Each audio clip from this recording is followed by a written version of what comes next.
Electrifying offer. अब steam पर मिलेगा गारंटी 5 से 40 रुपए तक। इसमें टेल्स भी है। हाँ। मुझे बहुत अच्छा लगा। मुझे और भी अच्छा लगेगा अगर आप इन नए कपड़ों में भी टेल्स लगा सकें। अगर तुम्हें वैसा लुक चाहिए तो मैं वैसा बना सकता हूँ। बिल्कुल बिल्कुल। ये हिस्ट्री को प्रिजर्व करने जैसा है। अब ऐसी चीजें नहीं दिखती। मैं इसे नए कपड़े पहनकर इसकी जिंदगी 60 साल और बढ़ाना चाहती हूँ। हाँ बिल्कुल।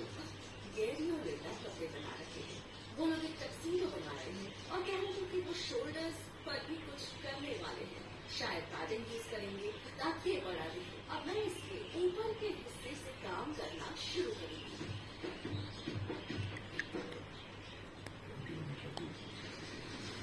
आर्कियोलॉजिस्ट को पर्शियन सेना के तीरों के नुकीले हिस्से मिले हैं।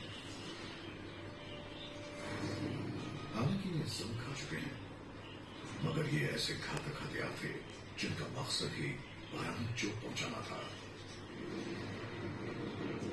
इसका मतलब है कि यहाँ एक बड़ा हवाई हमला हुआ था। क्या इन्हीं तीरों ने थर्मोपली के युद्ध का भी अंत किया?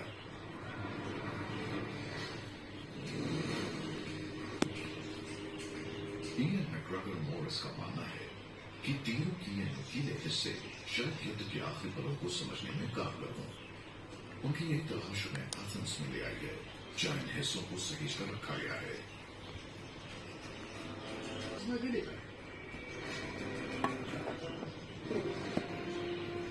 तीरों के नुकीले हिस्सों ने स्पार्टन्स के मरने का तरीका तो जरूर बताया, लेकिन ये नहीं बताया कि उनकी मृत्यु किस जगह पर। सोर्सेस के हिसाब से इस लड़ाई का टर्निंग पॉइंट वो गद्दार था जो गोल्ड ढूंढते ज़र्क्सीज़ को इन माउंटेन्स में आगे बढ़ने का रास्ता दिखाता रहा।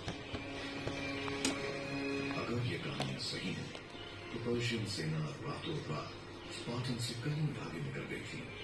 लेकिन इसकी कितनी संभावना है कि एक गद्दार हजारों हथियारबंद सिपाहियों को 15 किलोमीटर की इस पहाड़ी रास्ते से ले जा सके, जिसकी वजह से स्पार्टन्स पीछे हटने के लिए मजबूर हो गए।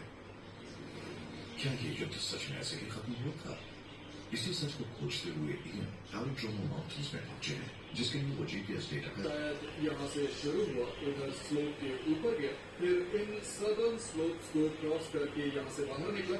मतलब ये कि ग्रीक आर्मी के ठीक पीछे। इसका मतलब है कि कथाओं में सच्चाई है, लेकिन लोग मानते हैं कि ये कहानी का एक छोटा सा हिस्सा है। नीचे की ढलान पर चढ़ते वक्त उन्होंने पाया कि यहाँ एक से ज्यादा रास्ते हैं, जिसका उनके लिए ये मतलब है कि यहाँ एक से ज्यादा ग्रीक जासूस थे। इसकी पॉसिबिलिटी है कि वो ग्रीक्स जिनकी स्पार्टन्स के लिए कोई लॉयल्टी नहीं थी, यहाँ तक कि ग्रीक अलायंस को लेकर भी नहीं, ऐसे ही लोगों ने धोखा देकर इस जंग का रिजल्ट पर्शियंस के हक में कर दिया। युद्ध के तीसरे दिन की सुबह ऐसे ही जासूसों की एक टीम पर्शियंस को पहाड़ों से नीचे ग्रीक कैंप की ओर ले गई। आसान है कि किसी एक आदमी पर पूरा ब्लेम डाल दिया जाए, जबकि रियलिटी ये है कि ज़र्क्सीज़ को शायद ही कोई नाराज करना चाहता था। उन्हें स्पार्टन्स के साथ अपना कोई फायदा नहीं देखता था। यानी ग्रीक सेनाओं को उनके अपने लोगों ने दगा दिया। आखिरकार पर्शियंस ने स्पार्टन्स का व्यू घेर भी लिया। चूंकि लियोनिडस जानता था कि मौत निश्चित है, उसने लगभग सभी साथी सेनाओं को पीछे हटने का निर्देश दिया, लेकिन वो खुद और उसके स्पार्टन योद्धा कुछ दूसरे टुकड़ों के साथ युद्ध में डटे रहे। इस पहाड़ी का यह हिस्सा उस आखिरी मुठभेड़ का गवाह रहा।